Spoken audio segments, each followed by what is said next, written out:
जर तुम्हाला वाटत असेल की प्रत्येक खुनामागे एक कारण असतं तर तुम्ही चुकत आहात. काही हत्या अशा असतात ज्या केवळ प्रेम, ईर्ष्या आणि भयानक सत्य लपवण्यासाठी केल्या जातात.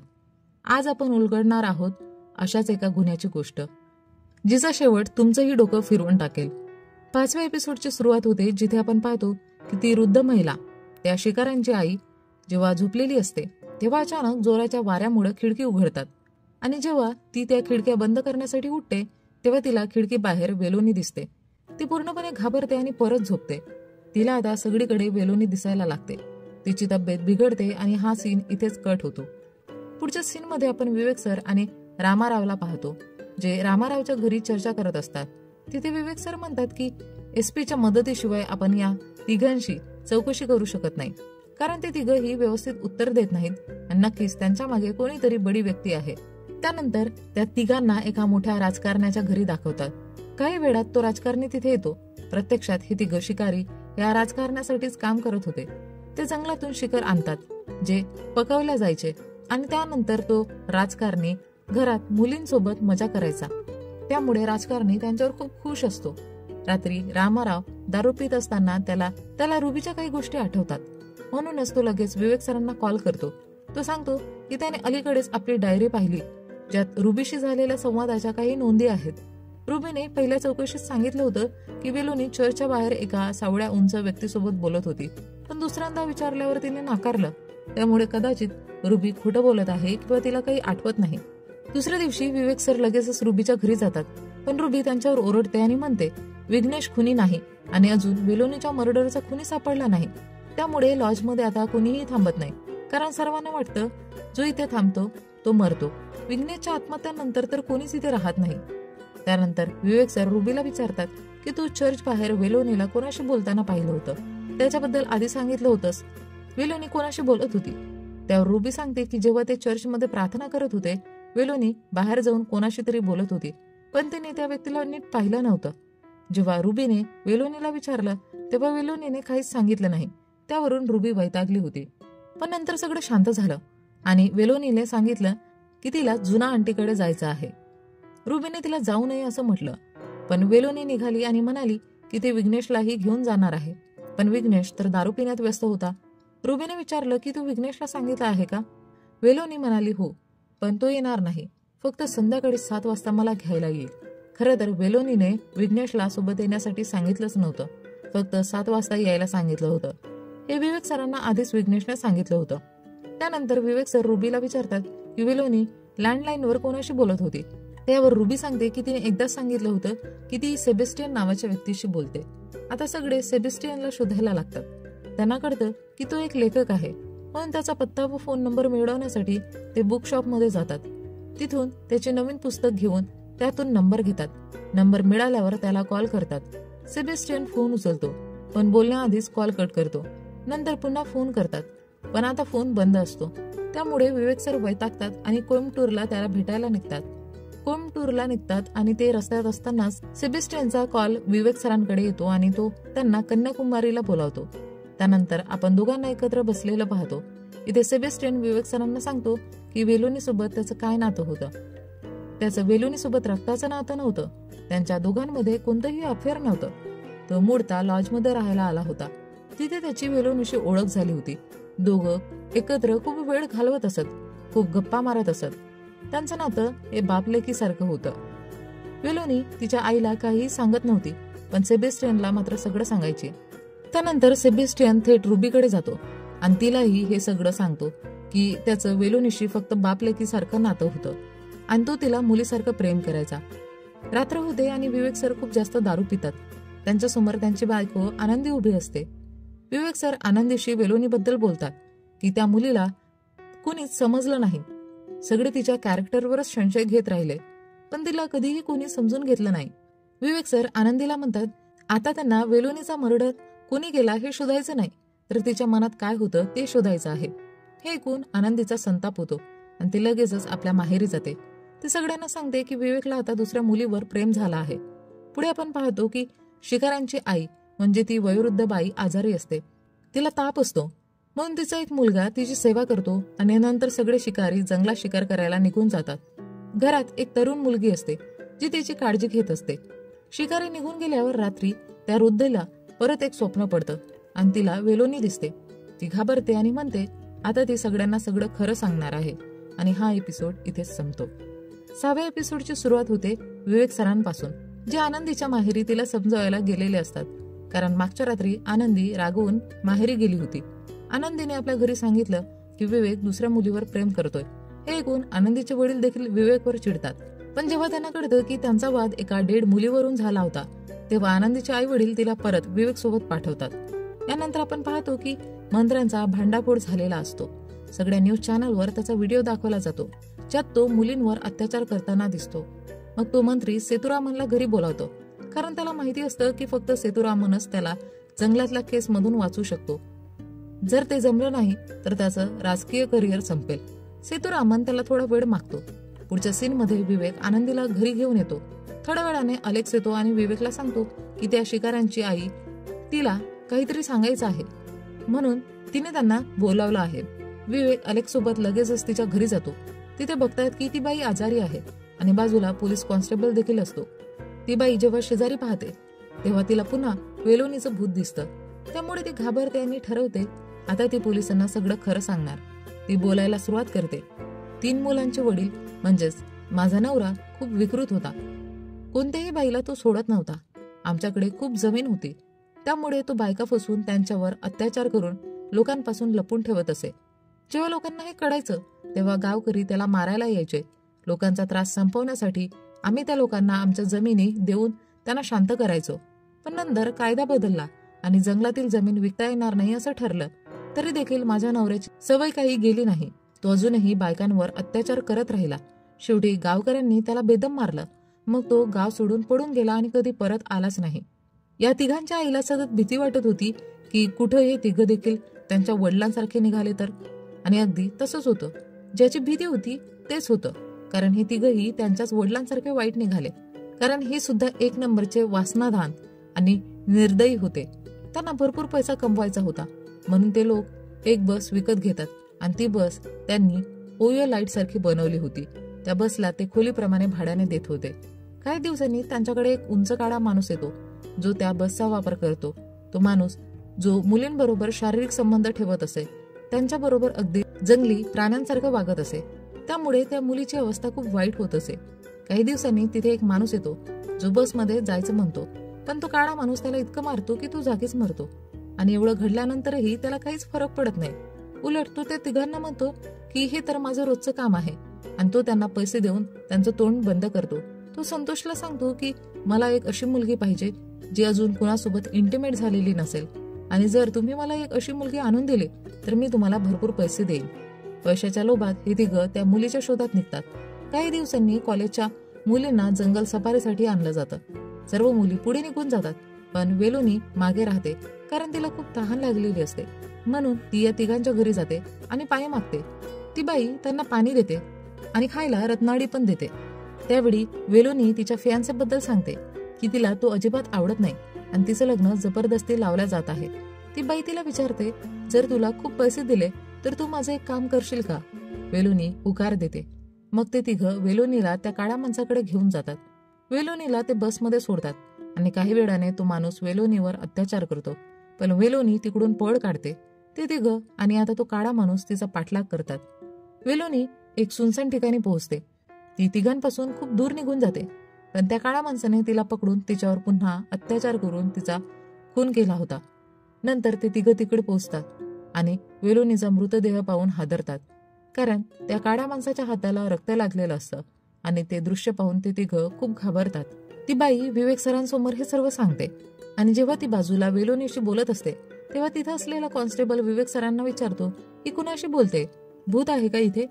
त्यावर विवेक सर म्हणतात, ती कुठल्याही भूताशी नाही तर तिच्या स्वतःशी बोलते.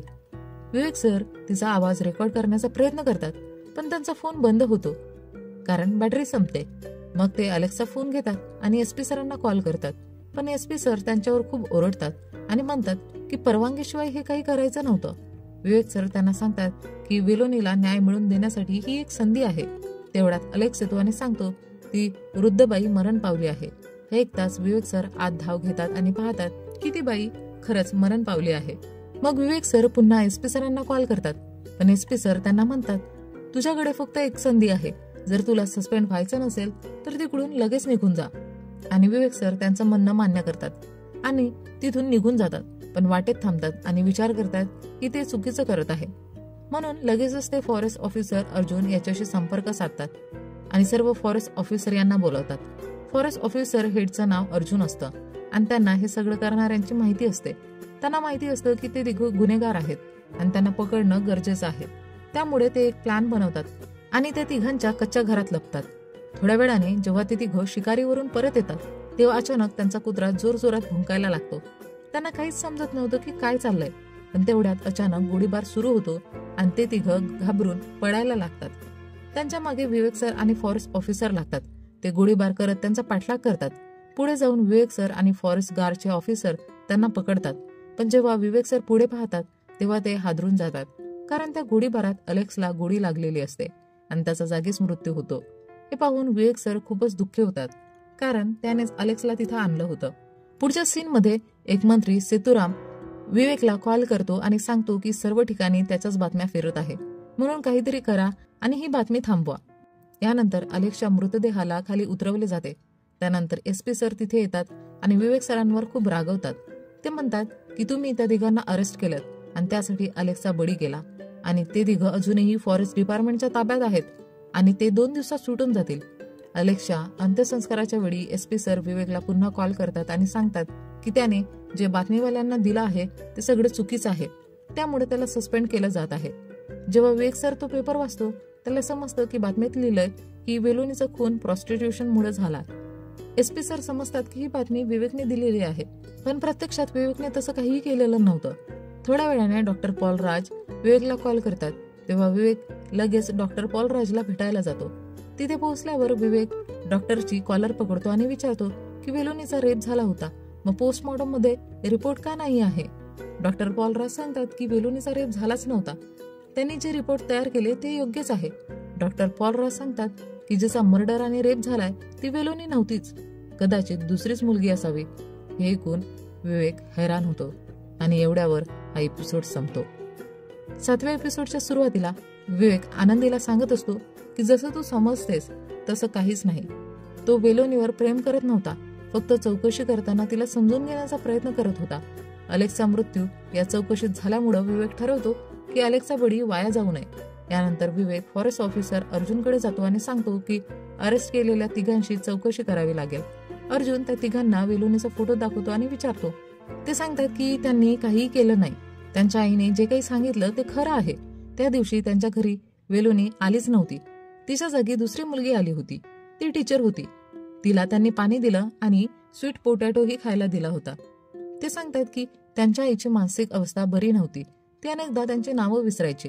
ते असंही सांगतात की त्यांनी काहीही केलं नाही, पण त्यांच्यासोबत आणखी एक माणूस होता ज्याचं नाव वलन होतं आणि त्यानेच हे सगळं केलं. ते अर्जुनला त्याच्या कारचा नंबरही देतात जेणेकरून शोध घेता येईल. यानंतर जेव्हा विवेक आत जातो तेव्हा त्याला सेबेस्टियनच्या एका नवीन पुस्तकाबद्दल कळतं, जी वेलोनीच्या आयुष्यावर आधारित होतं. तो लगेचच ती पुस्तक विकत घेतो आणि घरी जाऊन वाचायला लागतो.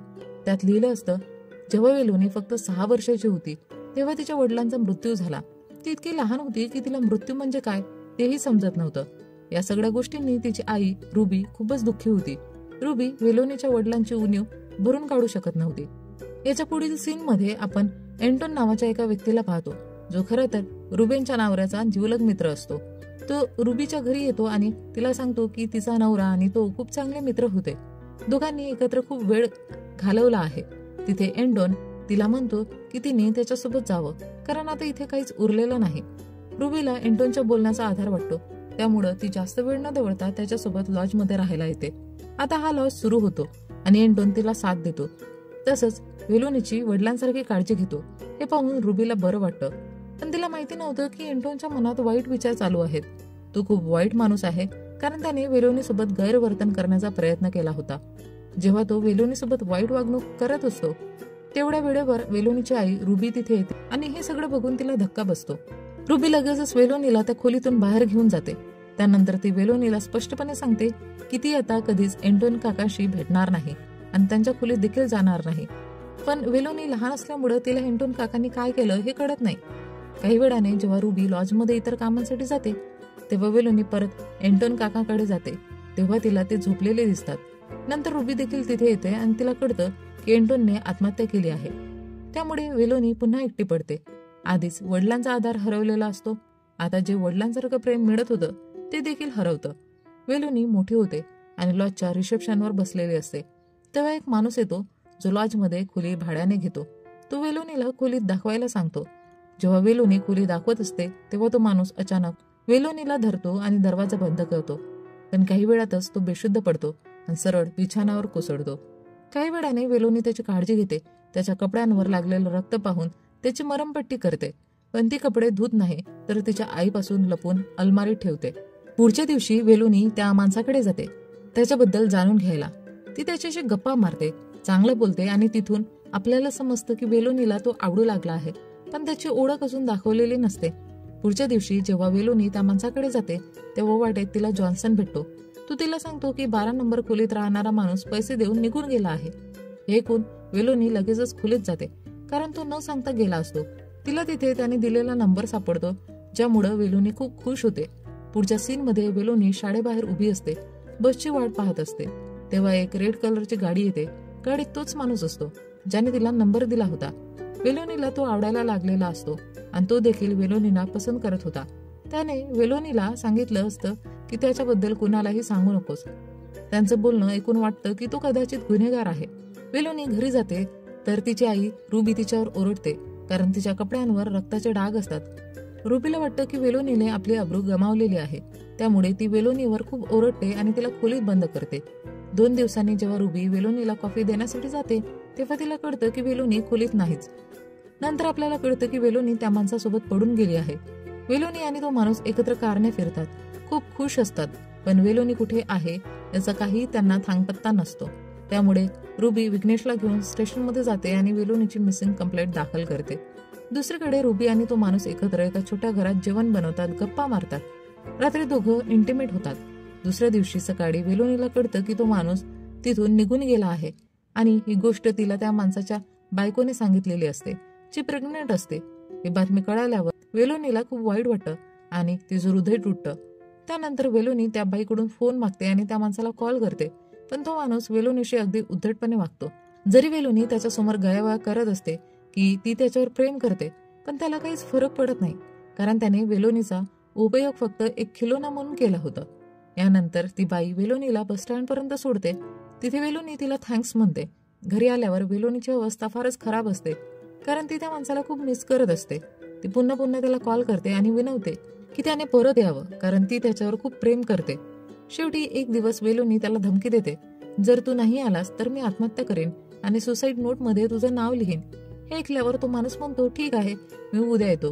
हे ऐकून वेलोनी खूप आनंदी होते आणि दुसऱ्या दिवशी ती त्याची आवडती येलो ड्रेस घालते आणि त्याला भेटायला जाते. इथे सेबेस्टियनने त्याच्या पुस्तकात कथा इथपर्यंतच लिहिली होती. यानंतर एक प्रेस कॉन्फरन्स सुरू असते जिथे बरेच लोक सेबेस्टियनला त्याच्या पुस्तकाबद्दल प्रश्न विचारतात.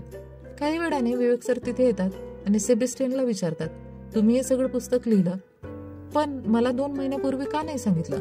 विवेक सर सगळ्यांना सांगतात की या पुस्तकात लिहिलेली सगळी गोष्ट खोटी आहे, ही पूर्णपणे काल्पनिक कथा आहे. हे सांगून विवेक सर तिकडून निघून जातात आणि काही वेळाने सेबेस्टियनही प्रेस कॉन्फरन्स सोडून निघून जातो.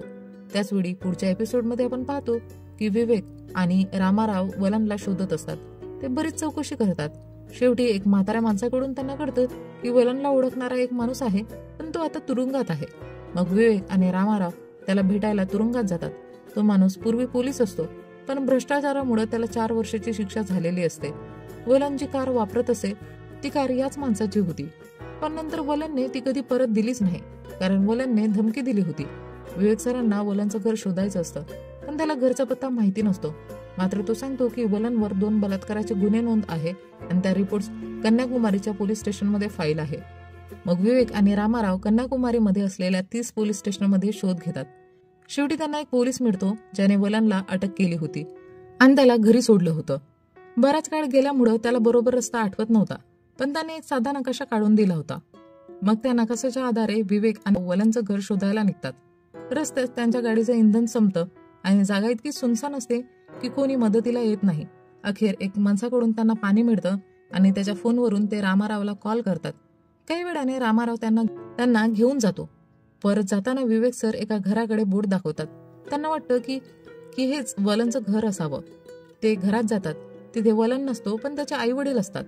विवेक सर त्यांना विचारतात तर ते सांगतात, वलन 2 वर्षांपासून घरी आलेला नाही. आम्हालाही माहिती नाही की तो जिवंत आहे की नाही. ते सांगतात की त्याचा दुसरा मुलगा दुरई त्यांना मदत करतो, त्यांना पैसे पाठवतो. त्यामुळे वलनला एक भाऊ देखील आहे हे लक्षात येतं. तिथून निघाल्यावर विवेक आणि रामाराव संतोष, संजू आणि सनीकडे जातात. ते त्यांना जबरदस्ती विचारतात की वलन कुठे आहे. ते सांगतात, आम्ही वलनपासून खूप त्रस्त होतो. त्याची वाईफही त्याला मारायला सांगत होती. आम्ही त्याला मारण्याचा प्लॅन केला होता, पण अचानक वलन आला आणि त्याला सापाने चावलं, त्यामुळे तो मरून गेला. नंतर सनी त्यांना सांगतो की वलनचं शरीर त्यांनी कुठे पुरलं होतं. जेव्हा विवेक सर तिथून माती उकरून पाहतात तेव्हा खरोखरच वलनच्या हाडांचे अवशेष सापडतात. आता विवेक सरांसमोर मोठा प्रश्न उभा राहतो. जर वलन 2 वर्षांपूर्वी मरून गेला असेल तर सगळ्यांना त्रास देणारा माणूस कोण आहे? वेलोनीला मारणारा कोण आहे? त्यानंतर विवेक सर सेबेस्टियनला कॉल करून सॉरी म्हणतात. इथे जेव्हा विवेक सरांना कळतं की त्या बुकमध्ये काही गोष्टी खरंच बरोबर आहेत तेव्हा ते आश्चर्यचकित होतात. हे सगळं खरं तर रुबीबद्दल होतं. वेलोनीने या सगळ्या गोष्टी सेबेस्टियनला सांगितल्या होत्या. खरं तर सुरुवातीला जेव्हा रुबीने आपलं स्टेटमेंट दिलं होतं ते पूर्णपणे खोटं होतं. जेव्हा ते लोक चर्चमध्ये होते तेव्हा तिथे वेलोनी नव्हतीच, आणि जी व्यक्ती बाहेर उभी होती जी वेलोनी सोबत बोलत होती तिथं पण वेलोनी नव्हतीच. हे सगळं रुबीचं बनवलेलं खोटं कथानक होतं.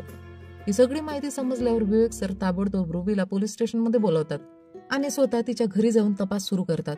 ते खूप वेळ घराची झडती घेतात. शेवटी त्यांना एक चिठ्ठी सापडते. त्या घरातून बाहेर आल्यावर ते सरळ पोलीस स्टेशनमध्ये जातात आणि रुबीला सांगतात की आता तुझं खरं उघड झालं आहे. ते विचारतात की तू वेलोनीला का मारलं, पण रुबी म्हणते की तिने वेलोनीला मारलं नाही. इथे आपल्याला हेही समजतं की जुना आंटीच्या घरी जाण्यासाठी वेलोनीले रुबीला सांगितलं नव्हतं, तर रुबीनेच वेलोनीला सांगितलं होतं की तिला तिथे जावं लागेल. ज्या दिवशी वेलोनीने पिवळी ड्रेस घातली होती आणि बाहेर निघाली होती त्या दिवशी रिसेप्शनवर फोन आला होता. तो कॉल सेबेस्टियनचाच होता, पण सेबेस्टियन तिथे नव्हते. ते कोइंबतूरमध्ये होते. यावर विवेक सर म्हणतात की आमच्याकडे एक असा पुरावा आहे ज्यामुळे तुझं सगळं खरं बाहेर येईल. विवेक सर त्या चिठ्ठीचं वाचन सुरू करतात. त्या चिठ्ठीत वेलोनीने लिहिलं होतं की ज्या दिवशी तुला रक्ताने भरलेली ड्रेस सापडली त्या दिवशी तिला एक कुत्रा सापडला होता जो खूप जखमी होता. त्यामुळे ती त्याला हॉस्पिटलमध्ये घेऊन गेली होती उपचारासाठी. पण परत आल्यानंतर तिची आई रुबी तिच्यावर खूप ओरडली. तिने तिला मारहाण केली होती कारण तिला वाटत होतं की वेलोनीने आपली व्हर्जिनिटी गमावली आहे. या सगळ्या गोष्टी वेलोनीला खूप वाईट वाटल्या होत्या, म्हणून तिने या सगळ्या भावना चिठ्ठीत लिहून ठेवल्या होत्या. तिच्या आईने तिला कधीच समजून घेतलं नव्हतं. त्या चिठ्ठीत वेलोनीने आणखी एक गोष्ट उघड केली होती, ती म्हणजे रुबीच्या वर्तनाबद्दल. रुबीचे अनेक पुरुषांशी संबंध होते. तिने लग्न न करता शारीरिक सुखासाठी वेगवेगळ्या पुरुषांशी संबंध ठेवले होते. लास्टमध्ये वेलोनीने लिहिलं होतं की ती या सगळ्यांपासून वैतागली आहे, म्हणूनच ती हे घर सोडून जात आहे. पण काही दिवसांनी परत येते आणि ती चिठ्ठी शोधू लागते. तेव्हा तिच्या आईने तिला पकडलं होतं. पोलीस स्टेशनमध्ये विवेक सर म्हणतात की आता आम्हाला समजलं आहे की तो परपुरुष कोण होता, विघ्नेश. त्याच्यासोबतच तुझे शारीरिक संबंध होते, म्हणजे जेणेकरून तू तुझ्यापासून दूर जाऊ नये म्हणून तू त्याचं लग्न वेलोनी सोबत लावून द्यायचं ठरवलं. यानंतर पोलीस तिच्यावर दबाव टाकतात. तेव्हा रुबी अचानक कटर घेते आणि स्वतःच्या गळ्यावर चालवते. त्यामुळे तिच्या गळ्यावर खोलवर जखमा होतात. तरीही रुबी मरत नाही आणि पोलीसही आश्चर्यचकित होतात की तिने असं का केलं आणि खरं का सांगितलं नाही. रुबीला हॉस्पिटलमध्ये दाखल केलं जातं. तिथे जॉन तिला भेटायला येतो. जॉन तिला पाहून इमोशनल होतो. तेव्हा आपल्याला कळतं की रुबीचा खरा आशिक विघ्नेश नव्हता तर जॉन होता. रुबी आणि जॉन यांच्यात गैरसंबंध होते आणि जॉन खरंच तिला खूप प्रेम करत होता. तिच्यासोबत आयुष्य घालू इच्छित होता. पण इथे रुबीने जॉन्सनला नकार दिला होता. ती म्हणते जे काही लग्नानंतर होतं ते सगळं आपण आधीच करत आहोत, मग लग्नाची काय गरज आहे. काही दिवसांनी आपल्याला कळतं की रुबी प्रेग्नंट झाली होती, म्हणूनच तिने वेलोनीला जुना आंटीच्या घरी पाठवलं होतं जेणेकरून ती हॉस्पिटलमध्ये जाऊन आपला गर्भपात करू शकेल आणि वेलोनीचा गर्भपात यशस्वीरित्या होतो. पुढे आपल्याला दिसतं की इतकं सगळं झाल्यावरही रुबी जिवंत असते आणि तिला हॉस्पिटलमधून डिस्चार्जही मिळतो. रात्री जेव्हा जॉन्सन आणि रुबी रूम मध्ये एकत्र असतात तेव्हा अचानक विवेक सर तिथे येतात. विवेक सर येतात जॉन्सनला मारायला सुरुवात करतात कारण वेलनचा भाऊ दुरई हा कोणी वेगळा नसून तो स्वतः जॉन्सनच होता. त्याचं संपूर्ण नाव जॉन्सन दुरई असतं. तेव्हा जॉन्सन आपली खरी गोष्ट सांगायला सुरुवात करतो. एक दिवशी वेलन आणि दुरई म्हणजेच जॉन्सन एकत्र बसलेले असतात. तिथे दुरई वेलनला सांगतो की तो रुबीवर प्रेम करतो आणि तिला लग्नासाठी विचारणार आहे. पण वेलन म्हणतो की जोपर्यंत वेलोनी जिवंत आहे तोपर्यंत तुझं तिच्याशी लग्न होणं शक्य नाही. मग वेलन म्हणतो जर आपण वेलोनीला संपवलं तर आपलं काम होईल. त्यामुळे वेलन वेलोनीचं अपहरण करतो आणि तिला एका सुनसान ठिकाणी घेऊन जातो. तिथे तो वेलोनीला मारायला सुरुवात करतो. पण अचानक तिथे एक साप येतो आणि वेलनला दंश करतो.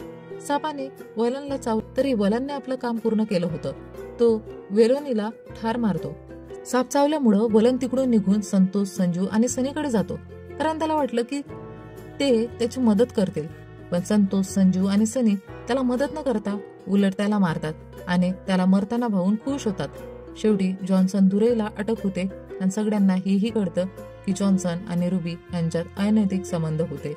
मात्र विवेक सर हे सगळं उघड व्हावं असं इच्छित नव्हते. वेबसिरीजच्या शेवटी विवेक सर घरी त्यांच्या पत्नी आनंदीच्या जवळ येतात आणि सांगतात की त्यांना एक मुलगी हवी आहे जिचं ते समाजापासून रक्षण करतील. आणि अशा प्रकारे ही वेब सिरीज इथे संपते. ही कहाणी आपल्याला शिकवते की एका व्यक्तीची चूक कित्येक आयुष्य उद्ध्वस्त करू शकते. प्रेम, हव्यास आणि कपट यांच्या जाळ्यात अडकलेली ही कथा शेवटी एका अशा वळणावर येते जिथे प्रत्येक पात्राचं खरं रूप समोर येतं. विवेक सरांचं शेवटचं वाक्य, मला एक मुलगी हवी जिचं मी या जगाच्या वाईटपणापासून रक्षण करू शकेन, मन हेलावून टाकतं. मित्रांनो, तुमचं या गोष्टीबद्दल काय मत आहे? खरंच आजच्या काळात एका मुलीला सुरक्षित ठेवणं इतकं कठीण आहे का? तुमचं मत कमेंटमध्ये नक्की सांगा.